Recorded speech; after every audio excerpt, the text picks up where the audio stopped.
The following program is a short segment of the first audience presentation given by Dr. Peter Chojnowski. Fatima Fraud, Our Case for an Imposter Lucy.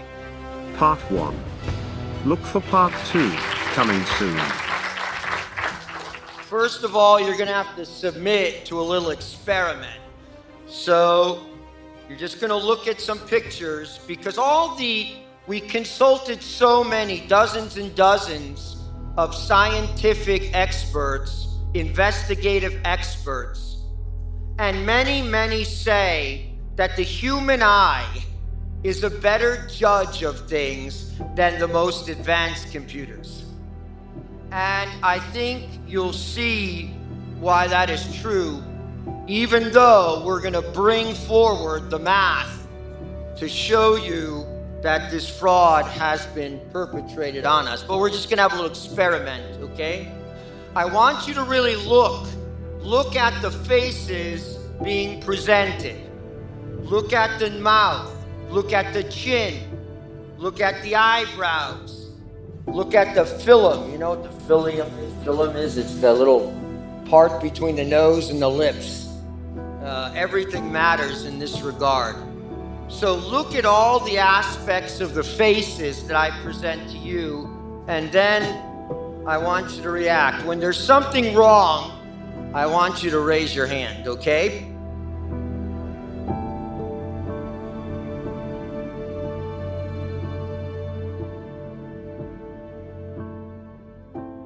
Here's age 10.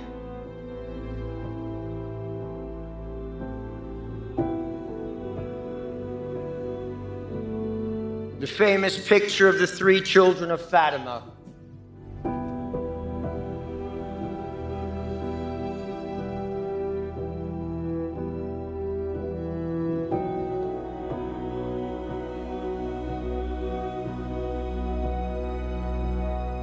About the age of 13.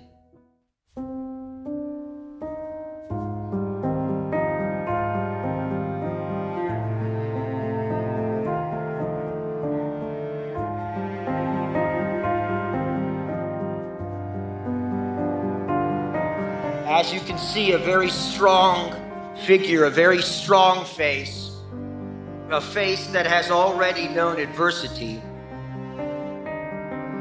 There's a certain aura about it. When entering the Dorothean nuns,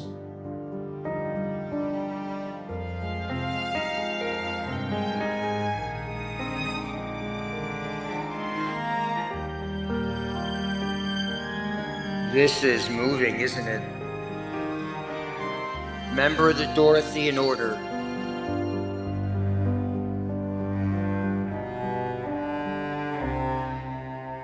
One of the few profiles that we have of Sister Lucy. She's a Dorothean nun, and you can see her profile. Notice the chin, the lips, the forehead.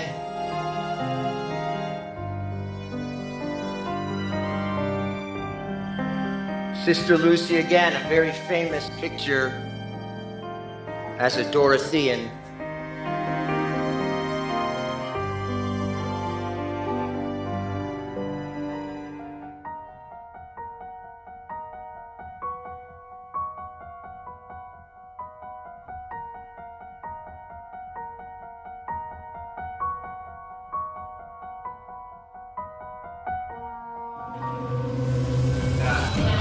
Wait, what? No way. Wait a minute. I meant I spent all that money on something that's obvious. Wait. Check it out again.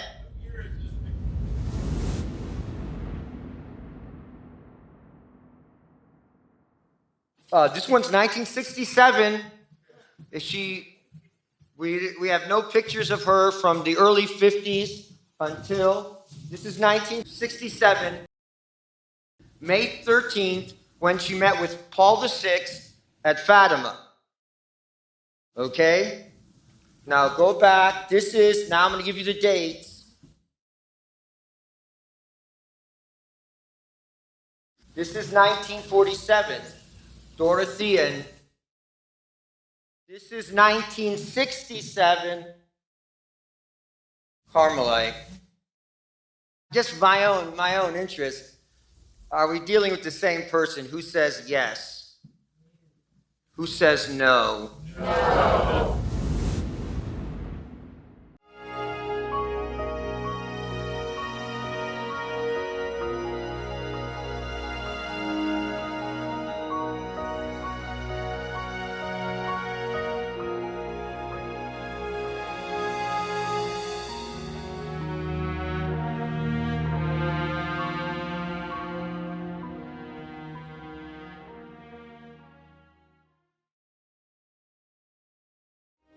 Fatima Fraud, Our Case for an Imposter Lucy.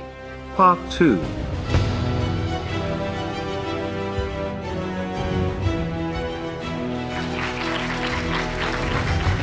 Okay. So it was based on that problem, the apparent difference between these pictures and between what seems like two different women that caused us to begin this investigation. And what we've done is put the case, we're going to prove fraud here. And what we've done is put all the evidence in three separate categories. One is the historical, one is the photographic. So if a fraud of this magnitude occurred, then clear inconsistencies, anomalies, and perhaps even a warning from heaven should exist. You think there's going to be a warning from heaven? There is. There is. Photographic, Sister Lucy Truth, the organization we have, accumulated over 100 photographs of Sister Lucia from 1917 to 2005. And submitted them to unbiased experts of various specialties, really those who are on the top of their professions. Because we wanted the best, and we wanted because it was so serious, we wanted an objective analysis. Then, for looking at another scale of value and looking for another indicator, we had a handwriting analyst. Sister Lucy Truth obtained hundreds of pages of authentic writing from the real Sister Lucia. One of those was an extremely rare and high-quality copy of the Third Secret of Fatima published by the Vatican. 4 writing specimens dated post-1967 and a total of 20 authentic signatures prior to 1967 and 2 question signatures post-1967. These specimens were examined over the course of 6 months. It took a long time to get this in. Okay, so what I'm doing for you today is I'm presenting to you the evidence as we have it now. We have never put forward this much evidence before to any audience or on the internet. So here we go. First, we're going to look at the historical element of this situation. What do we say? Why do we care? Why do we care about the identity of this woman, Sister Lucy of Fatima? I know I don't have to say that to you, but objectively speaking, why do we need to care? The identity of Sister Lucy is tied up with the history of the Fatima apparitions, the largest public miracle in human history, the miracle of the sun, subsequent to the resurrection of Jesus Christ. The events culminating in 1960 and thereafter demand a reasonable explanation and renewed examination. Now look at this. You will appreciate this because it's amazing what we found.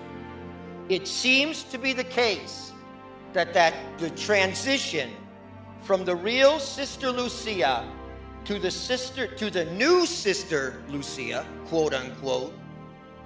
How many things in our age have to be quote unquote?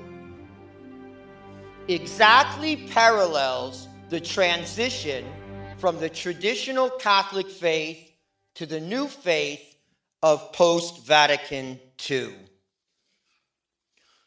Okay, I mentioned to you about a warning from heaven. And I just found this last week in a text called Fatima and Twilight. It mentions the fact that on her deathbed, so remember Jacinta, Francisco had already died in 1919 from the Spanish flu.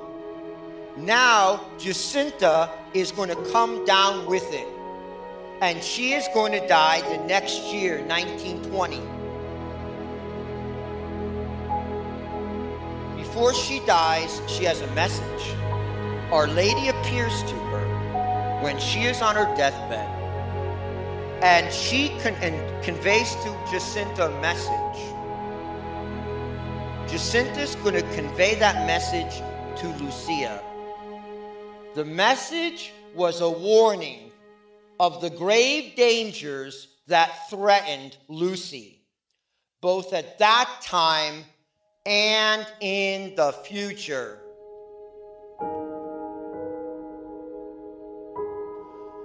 The priest who was in charge of the area of Fatima, he heard this from Jacinta. He immediately tried to get both seers out of Fatima. Of course, Jacinta was ill. He took Lucia to Lisbon to protect her life. He was going to put her in a school in Lisbon. He was going to have her have a new identity, a new name. And she was never to speak about Fatima. Well, the government of Portugal, the Masonic government of Portugal, found out where Lucia was. So they had to take her again and go back to Fatima. But she was always under threat. In 1921, they bring her to a Dorothean school in Porto, Portugal, run by the Sisters of St. Dorothy.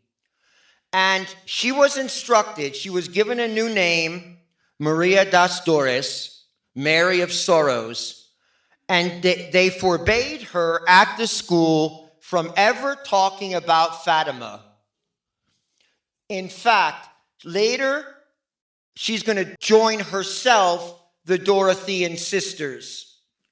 And during that whole time, only once was she given permission to speak about Fatima, when they were doing an official study of the apparition. So otherwise she was to maintain silence. So much happened to her as a Dorothean. I focus for one moment on the apparition that she received at Tui, Spain. When the Holy Trinity appeared to her, she was shown the graces and efficacy of the Mass. And she was also shown Our Lady, who held her Immaculate Heart in her hand at the foot of the cross. It was during this apparition that Our Lady came, as she promised, on July 13th, 1917, Our Lady came to her and asked for the consecration of Russia to her Immaculate Heart. So many things happened to Sister Lucia dos Santos of Fatima when she was a Dorothean nun, and you see her habit there. Okay, Lucia does return to Fatima in 1946, and within a few months, she indicates her long-held desire to become a Carmelite. She's going to leave the Dorothean order after over 20 years, and she's going to need permission to go to the Carmelites. Well, strangely enough, that's just the facts. The request is approved by the intervention of Monsignor Giovanni Battista Montini. He signs off on the papers for this transfer. She would go to the Carmel at Coimbra in Portugal. Of course, during this time, there was all talk about this third secret coming out before 1960. Everyone was talking about the cardinal from Portugal, Cardinal Ottaviani. Everyone was looking to that date, 1960. Now, look at this date, December 26, 1957. In this, you have what I believe is the last interview with the real Sister Lucy. It's an interview given to Father Fuentes, who is there as postulator for the cause of the beatification of Jacinta and Francisco. All right? Then look at that. After this interview, Sister Lucy was not allowed to be interviewed anymore for the next several decades. The interview was not published, so she gave the interview, he left, and he went back to Mexico. He was Mexican. The interview was not published until May 1958. But then he gave a conference. Father Fuentes gave a conference in 1958. And first of all, he described the Sister Lucy that he met a few months before. Look what he says. He said, described Sister Lucy's appearance as very sad, pale, and drawn. Now that's the way she appeared. What did she tell Father Fuentes? She told him the chastisement from heaven is imminent. This is December 26, 1957. The chastisement from heaven is imminent. The year 1960 is on us. And then what will happen? It will be very sad for everyone and far from a happy thing if the world does not pray and do penance before then. All right, who thinks that sounds like Sister Lucy? Seems like it sounds like Sister Lucy, the one that we know. So it sounds like Sister Lucy. He has a reason to be there. It sounds like Sister Lucy. Seems like Sister Lucy. But then seems like strange things go on. The interview's published in 1958. Then, in 1959, the Diocese of Coimbra, on July 2nd, 1959, released a disconcerting note publicly disavowing Father Fuentes, along with the following words of correction supposedly coming from Sister Lucy about Father Fuentes. This is what she's supposed to say. I know nothing and could therefore say nothing about such punishments, which are falsely attributed to me.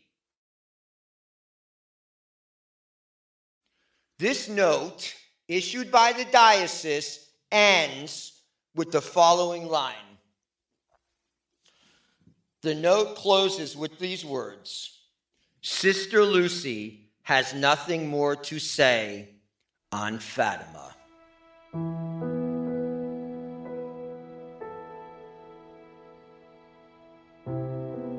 What happened? Why is it getting strange all of a sudden?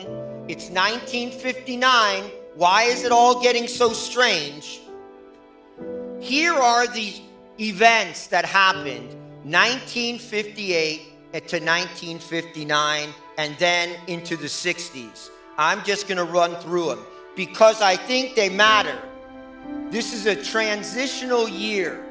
So, and what happens in the church is going to affect Sister Lucy and what happens to her, surely. Number one, October 9th, 1958, Pope Pius XII dies. On October 26, 1958, in the Conclave, on that day there were 2 releases of smoke. In the first release, when they're burning the ballots after 2 ballots, there was, at the Conclave, of course, white smoke initially went up the pipe, but then black smoke gushed out. Then, in the evening, the second burning of the ballots on this day, white smoke emerges and it enlivens the crowd, and it indicates to the Vatican radio and the announcers that a pope has been chosen. For 5 minutes, white smoke went up the chimney from the Sistine Chapel. Well, as we know, nobody came out on the balcony that day. They're supposed to come out after 20 minutes. Nobody comes out. What happens? Then, later in the evening, they announced there was a mistake.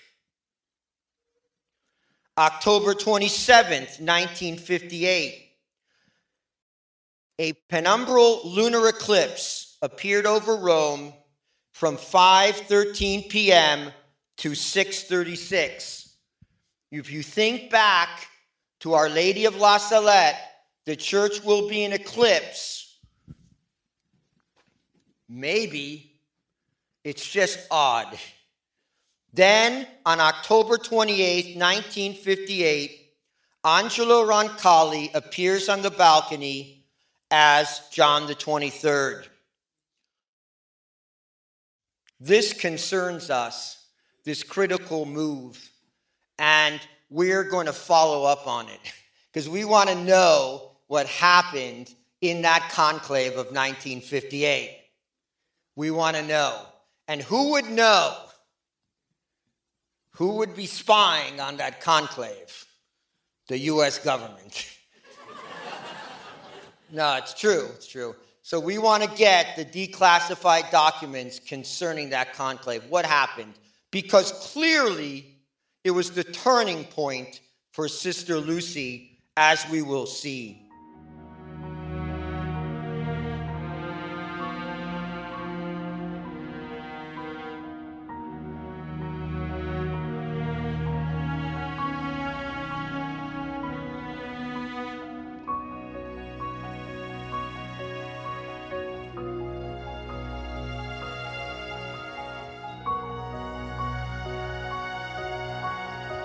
We at Sister Lucy Truth are fighting to finish the investigation.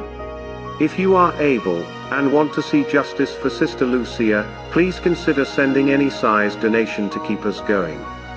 Thank you.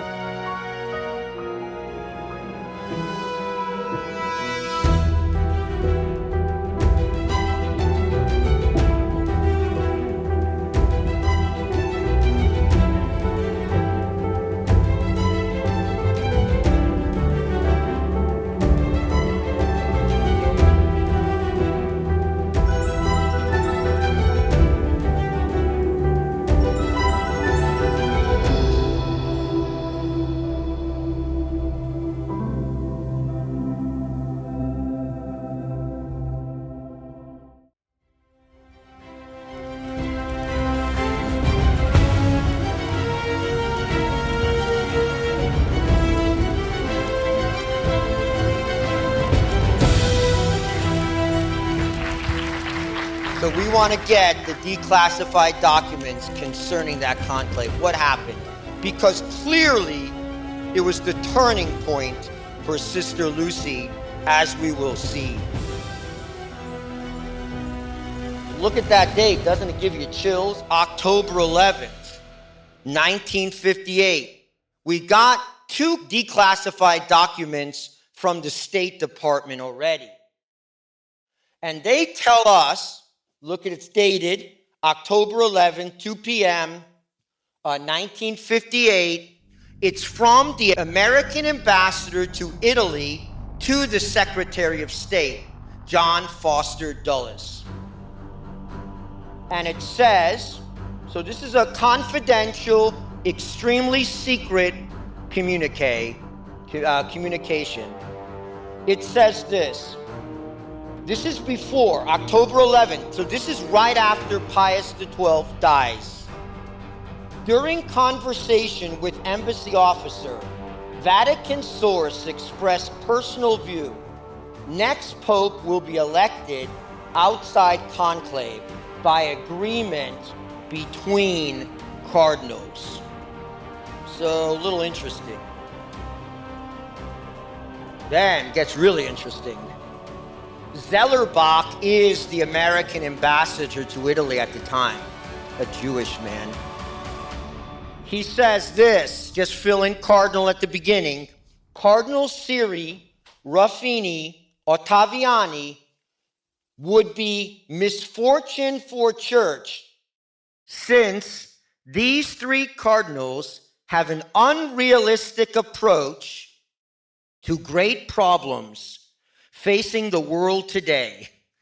Source said election of any one of these 3 could depend on the influence of American cardinals, and volunteered suggestion U.S. authorities would do well to exercise discreetly their own influence on certain American cardinals. They want to get their hands in there because who are these guys? These are the traditionalists, electors. Seer, Ruffini, Ottaviani. Now John the 23rd is elected. And this is, we don't know much yet. This is another declassified document that we've received. And it says, just look at number 2. I have noted with some humor that, this is after John the 23rd is elected and the ambassador's writing to the Secretary of State. I have noted with some humor that the new pope is captioned in the various magazine articles about papal candidates as non-political. I have never met a more politically aware individual. While more than 10 years of service as a papal legate and nuncio seem to me rather political. So he's talking about John the 23rd. And then John the 23rd is elected, and look what happens. Think about what's happening to Sister Lucy. Already her message is getting changed. January 25th, 1959, John the 23rd calls for the Second Vatican Council as one of his first acts. February 1960, the Portuguese news agency in Rome released a statement. And I know my mother told me about this, you know, right? You remember, okay. The Portuguese news in Rome released a statement received anonymously from Vatican sources saying, it is most probable that the secret of Fatima will remain forever under absolute seal.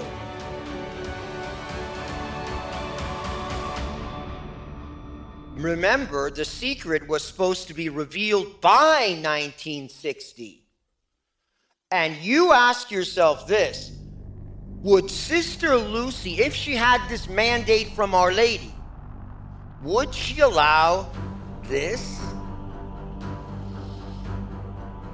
October 11th, look at that day.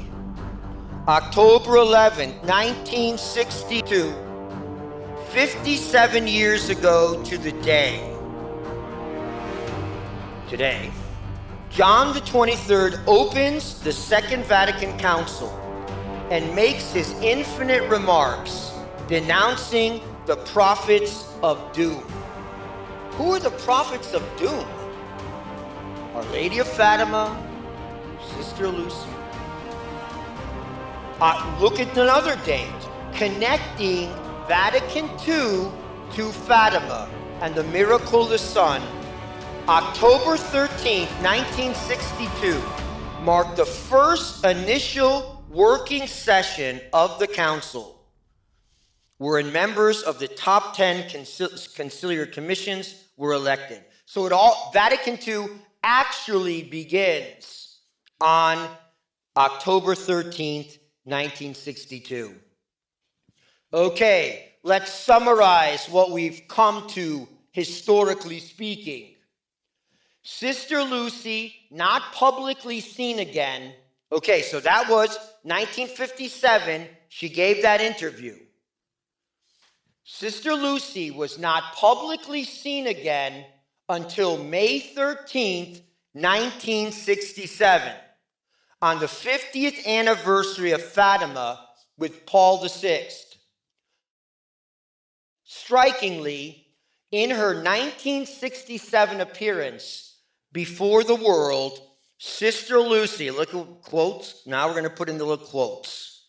Sister Lucy appeared jovial and in good health, even gesturing to the crowd, cheering crowd, as if prodding them for more adulation.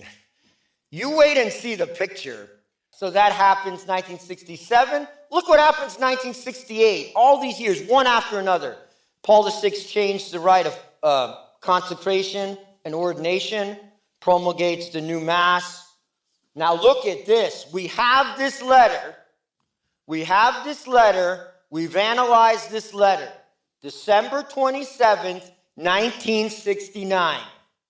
Sister Lucy writes a strongly worded letter demanding complete obedience to Paul VI. You think that's going to be authentic, huh?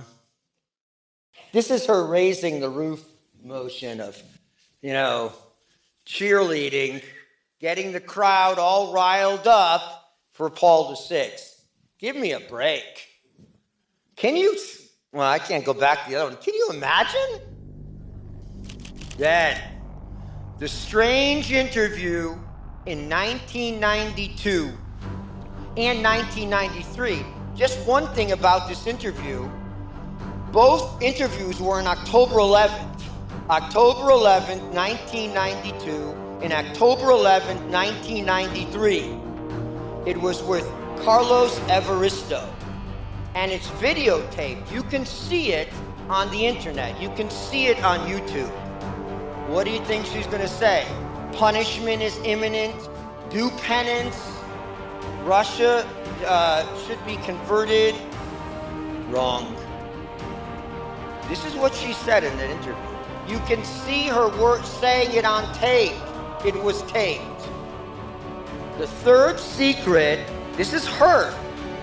The third secret was not supposed to be revealed in 1960. The secret was meant only for the Pope and not the public. Russia did not need to be mentioned by name in the consecration. Heaven has accepted John Paul II's 1984 consecration. The Jews continue to be a chosen people of God. The triumph of the Immaculate Heart has already taken place. But it's an ongoing process, so it just doesn't seem like it. Okay, go. After you get off the hill, you pretty much see it's very ongoing, yeah.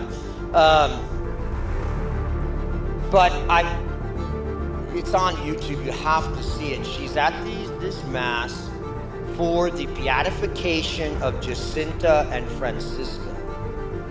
And this is her receiving communion from John Paul II, 2000. As soon as, first of all, she goes up, when he's giving her the host, she goes up to grab his hand, almost like she's used to receiving communion in the hand. And he has to sort of insert it in her mouth, strongly. And then, immediately after she gets communion, she starts kissing the hand of John Paul II. And then she asked her bodyguard if she could stay next to John Paul II on the altar while he was giving out communion. For the woman who received the Blessed Sacrament from an angel, who prostrated himself on the ground, in the same year, she had an interview with John Paul II that was taped. She held his hand for 2 hours during that interview. Summary of historical evidence.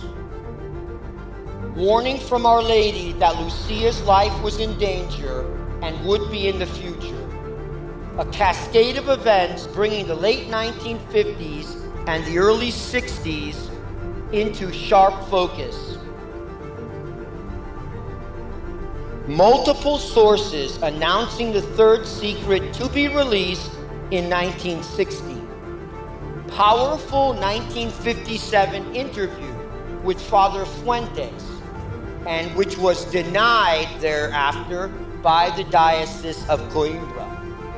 Direct connection between Fatima and the first working session of Vatican II, and multiple inconsistencies in Sister Lucia's behavior and statements post-1967. Now, photographic evidence. Here we go. What we did, we have over 100 pictures of Sister Lucy from one time or another. We divided them up into 4 categories.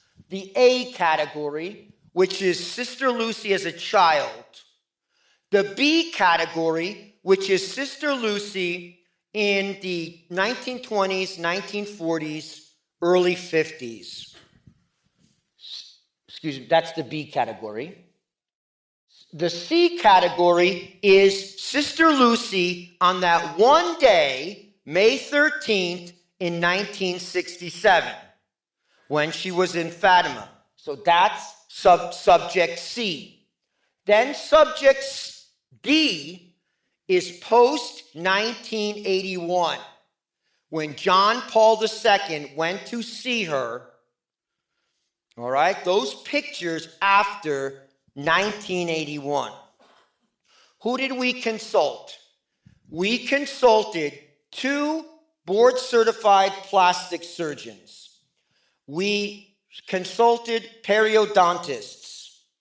We consulted with a criminal forensic sketch artist, and I'll talk about her in a moment. And then we have an ophthalmologist. That information is released here for the first time. Okay, so what's the evidence? Expert analysis of photographs. First one, the plastic surgeon, Dr. Julio Garcia, board certified in plastic surgery by the American Board of Plastic Surgeons, a member of the American Academy of Cosmetic Surgery, a member of the American Society of Aesthetic Plastic Surgery, chief of plastic surgery at both Humana Sunrise and Valley Hospitals. He also has an art degree from Northwestern University, and he's on the American Board of Anti-Aging. I wonder what that is. Okay, we bring you his conclusion. First, he saw all the pictures and he pointed out things to us that we didn't even see and we had to follow up on. He says this. He never heard of this case before. He just looking at the evidence. I am of the opinion that subject B, 1940s Sister Lucy, and subject C, 1967 Sister Lucy, share some similarities, but I am very confident they are not the same individual. Finding number 1, inconsistent chin. Now I think you can see the chins, right? Same person? Same person?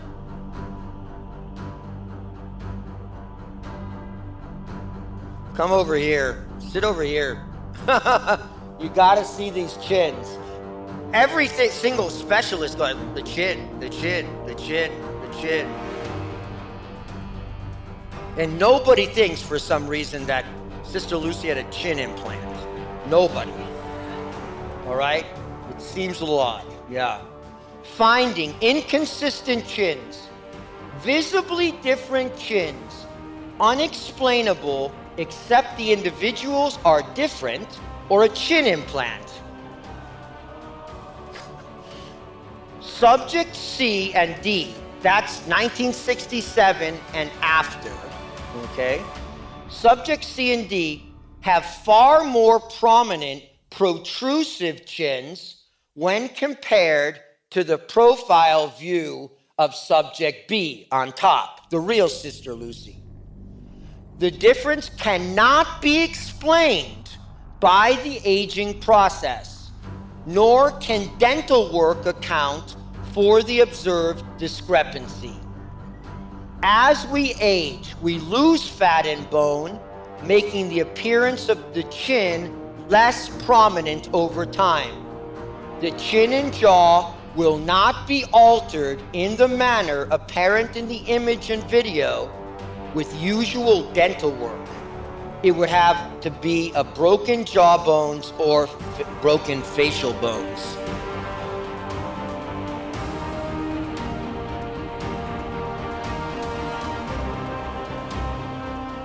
Why have they been saying it's the same person for so long? Here we go, side by side, profile view. These are the photos that the plastic surgeon picked out. Here we go again. 2 Sister Lucy 2s on the bottom, and then the 1 Sister Lucy on the top. Now, okay, here we go. I bet you never thought about eyelid creases. Or I better put this down. Look what he says. This is quoting from his report to us. It would be very unusual to not be able to detect a crease in the upper lid when an individual is young, and then observe such a crease when that same individual ages. However, in images from the 1940s, it is nearly impossible to detect any crease in the upper eyelid. Yet, in the post-1967 photos, the upper lid crease is observable in nearly every photograph. Here we go again. You see up there is the first one. Sister Lucy 2 is on the bottom.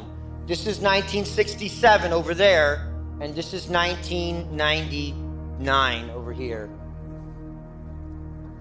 You see? Here we go again. This is, you got to really look.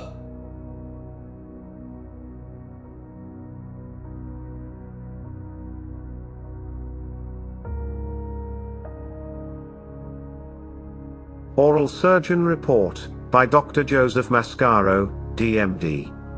There is no good explanation, except 2 different individuals. Sister Lucy Truth commissioned Dr. Joseph Mascaro, DMD, a well-respected oral surgeon with over 40 years of experience, to analyze our full photo and video collections of the 2 Sister Lucys, and provide us with his expert opinion. Dr. Mascaro points out that not only are the profiles of the two individuals in nearly opposite condition, but these differences cannot be explained through dental work, and are caused by different skeletal structures of the face. Because of this medical fact, Dr. Mascaro concludes, "It is my opinion that Lucy 1 and Lucy 2 are not, and cannot be the same individual." These opinions are offered to a reasonable degree of medical certainty. From Dr. Mascaro's oral surgeon report. After reviewing the photographic and video evidence over the course of several months, it is clear that Lucy 1, subject AB, and Lucy 2, subject CD, are not the same individual. Several anatomical facts support this conclusion, particularly when the profiles are compared. Retrognathic versus prognathic profiles. Lucy 1's mouth, teeth, tend to extend anteriorly, forward. In other words, her mouth area sticks out relative to her other facial structures. This is an underlying feature of Lucy 1's skeletal structure.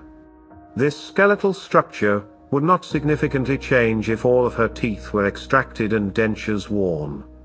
In contrast, Lucy 2's profile presents a nearly opposite condition, a prognathic profile with a concave appearance. Lucy 2's presents maxilla, upper jaw, retrusion, and mandibular protrusion. This protrusion is observable as Lucy 2's mandible, chin, is nearly parallel to the tip of her nose, a spot anterior to her nostril. Yet, Lucy 1's chin is recessed relative to the tip of her nose. The most anterior part of Lucy 1's chin is vertically aligned to a spot posterior to her nostril. Tooth extraction and dentures. Skeletal structure would not significantly change if all of her teeth were extracted and dentures worn.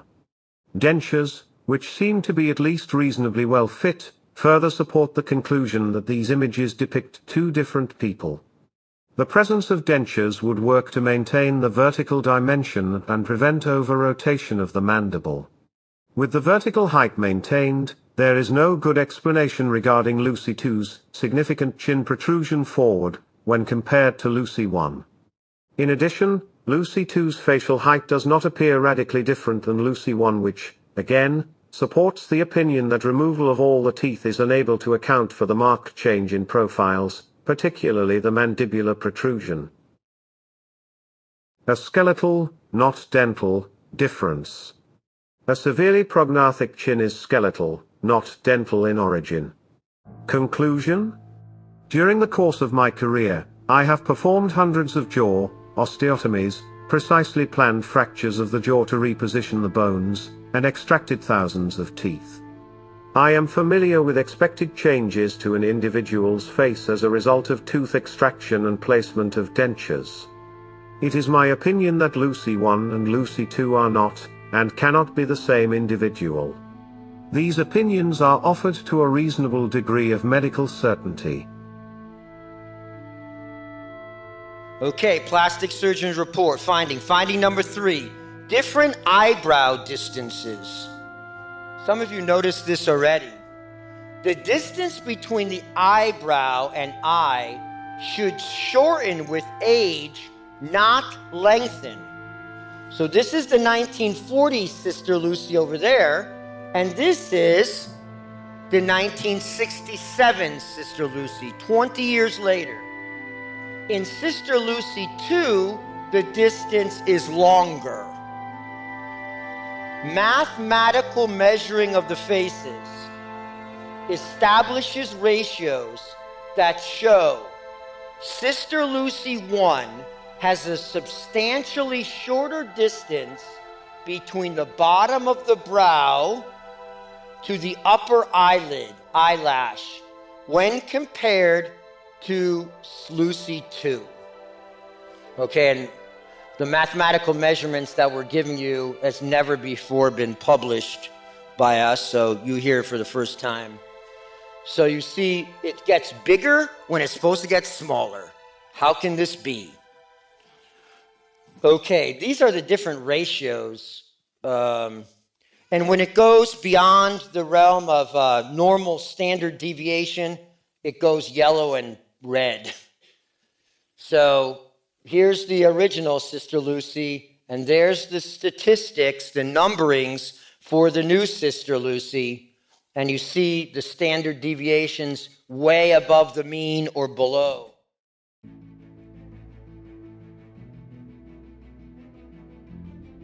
.42.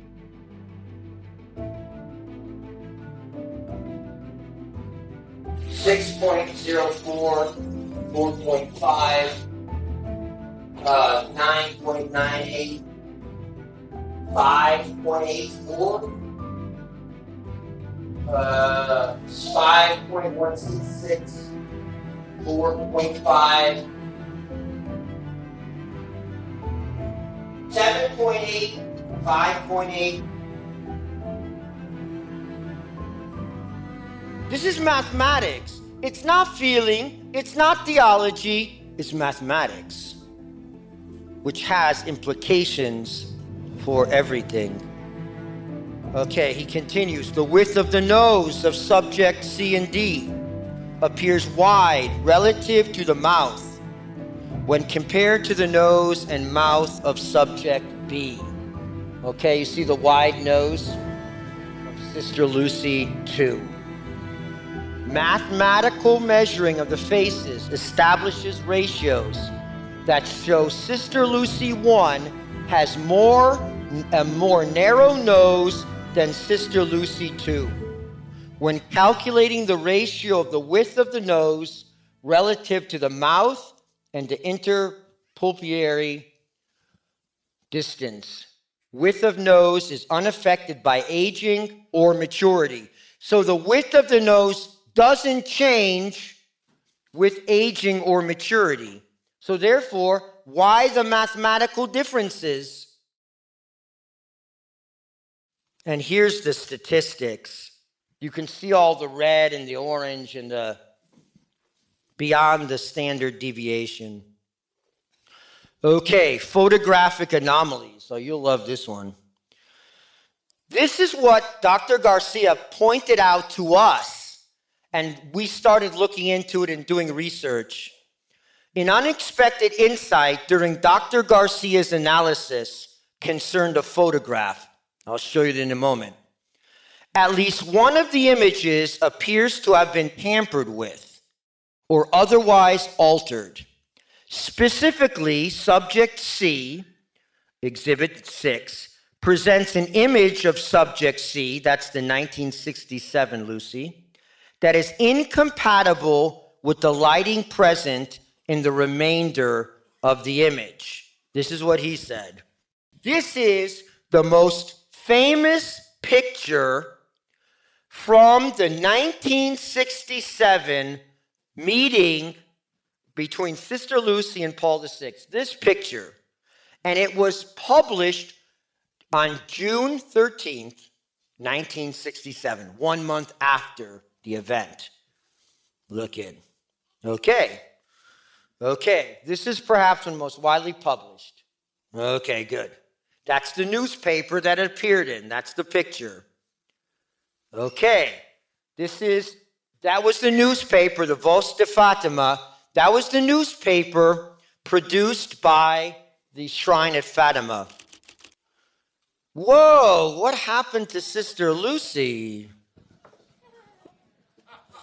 She isn't really there. This is the source photo. You see the man with the glasses?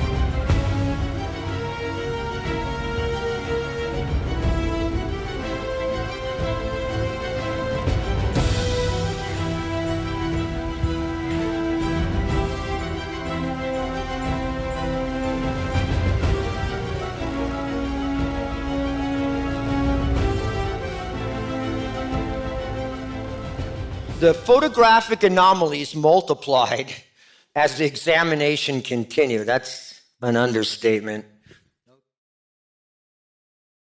Sister Lucy, talking very closely, intimately, in a friendly way with Paul VI. All right, this huge crowd in the background.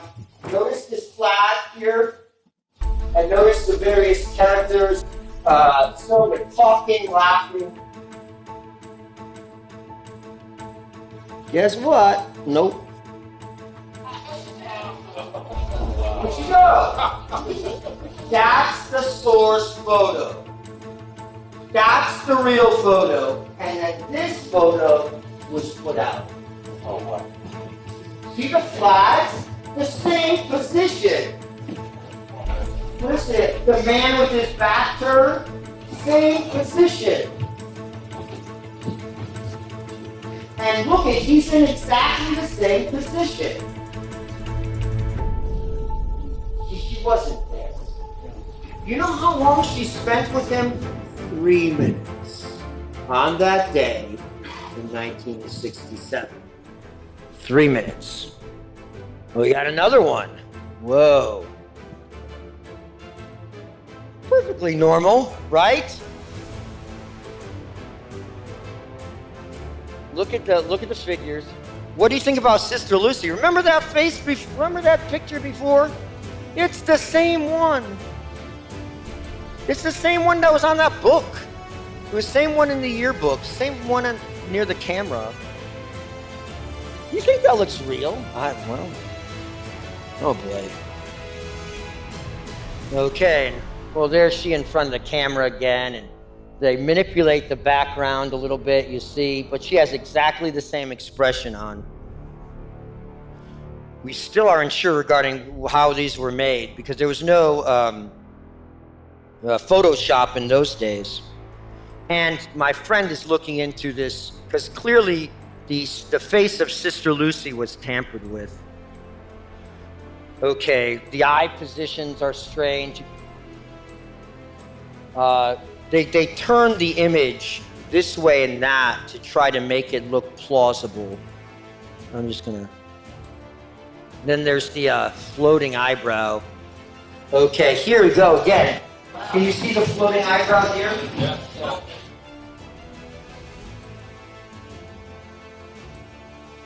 Notice, same picture. Okay, let's get to the same picture. Oh, there she is again.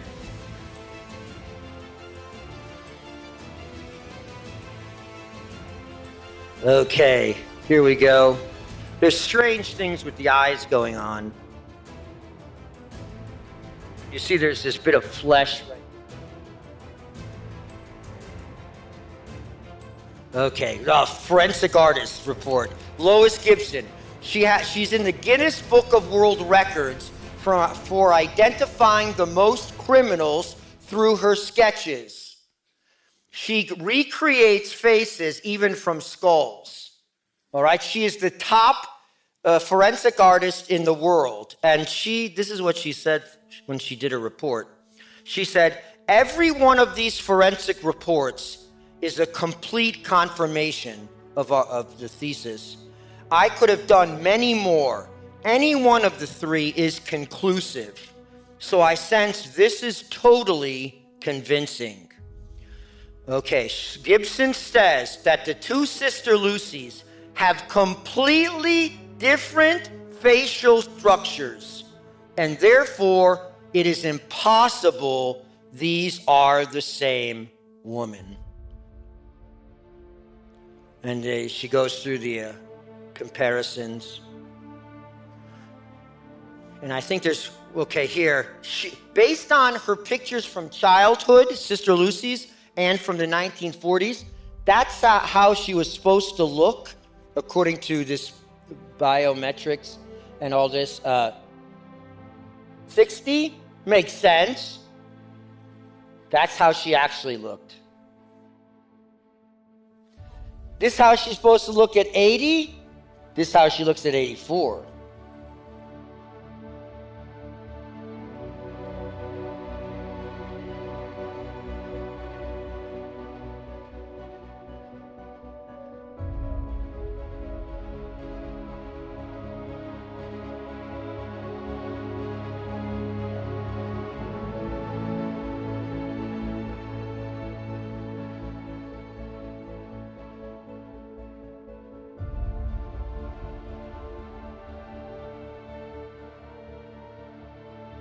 Then we have facial recognition reports.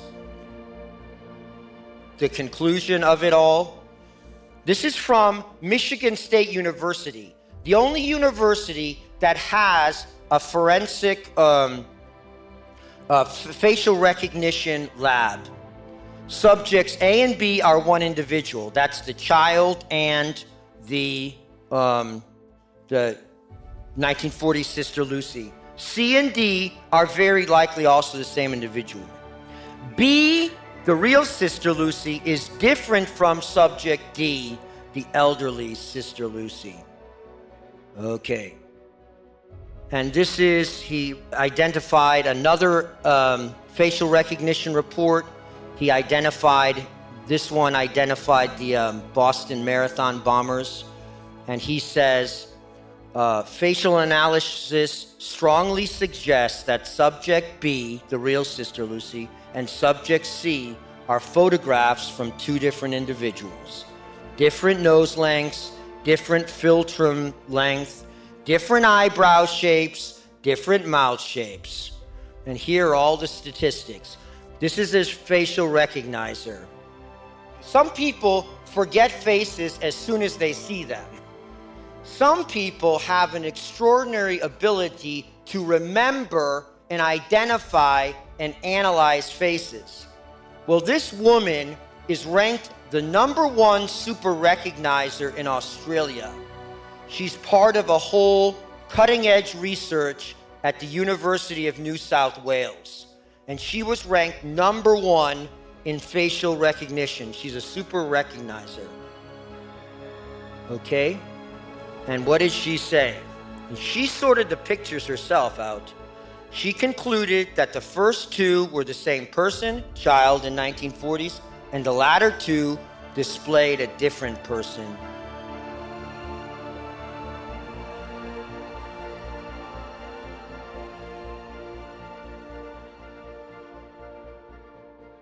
And then we have the ophthalmologist.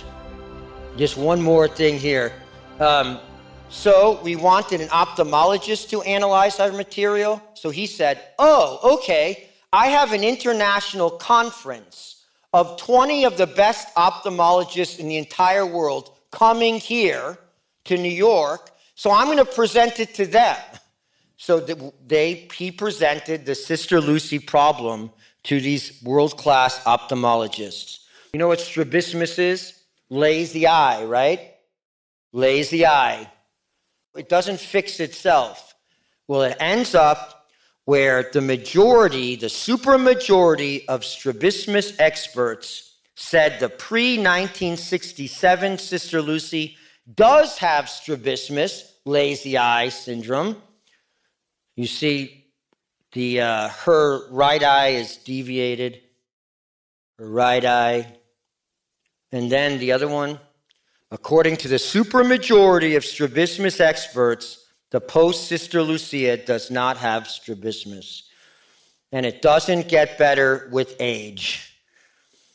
Okay? And medical treatments for this condition were not available during the relevant time frames applicable to Sister Lucia. Finally, handwriting evidence. Okay, we presented hundreds of pages of handwriting evidence to one of the best handwriting analysts in the world. And guess what he says? Not only the pictures, he didn't even look at the pictures, but he said all the letters, all the signatures post-1960 were forgeries. Based on the hundreds and hundreds of pages he had looked at from the 1920s, 1930s, and 1940s Sister Lucy. Okay, I want to point out, this is the third secret of Fatima. This is something I wasn't expecting to find. He says the secret released by the Vatican was authentic, probably in her handwriting, probably meaning there's more to it. This is just the vision. There's probably more to it. And that's a mystery that we're not going to solve.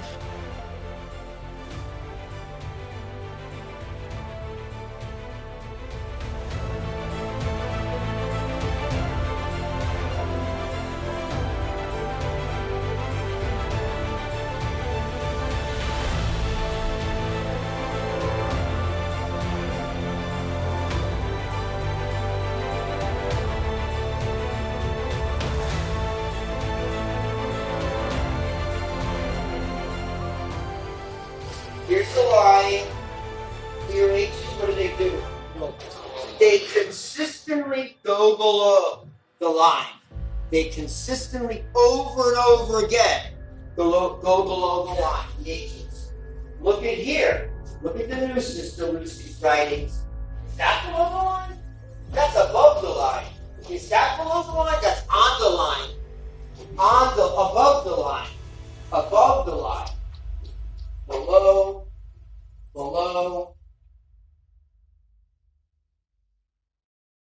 Okay, just the S's. Same S's. Book. Real Sister Lucy. Book. These are different samples. Book. Look at here. No hook. No hook. No hook. No hook. No hook. The letters from 1967, 1969, 1980 were all forgeries. In summary, but it's a clever hoax. It's a clever forgery.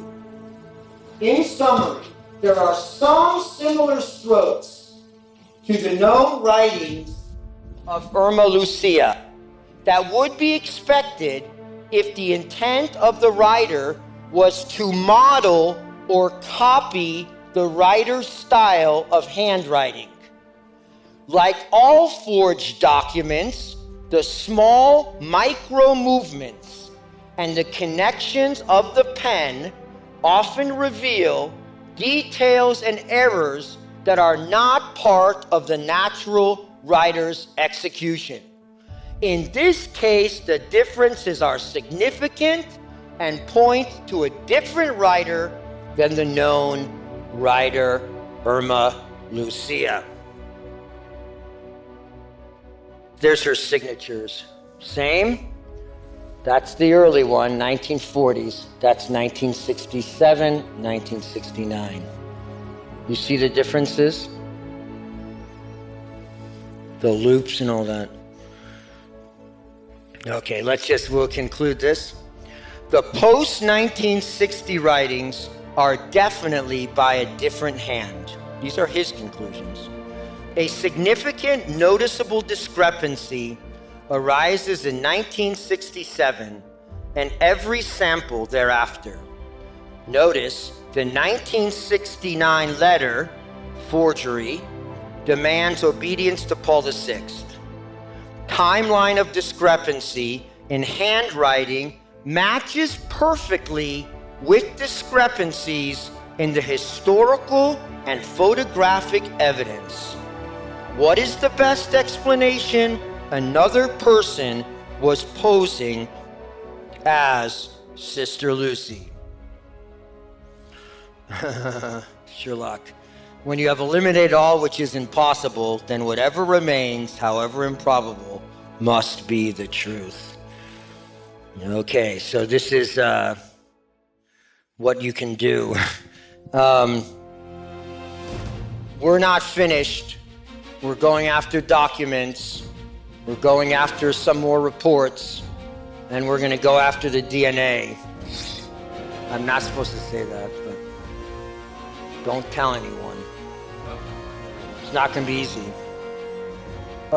Pray for us if you can contribute to our tax-deductible effort. Please do. Let's not let this sit. This is an abomination. Let's get justice for dear Sister Lucy, because we owe her that, the true messenger of God and Our Lady. Thank you so much for your attention.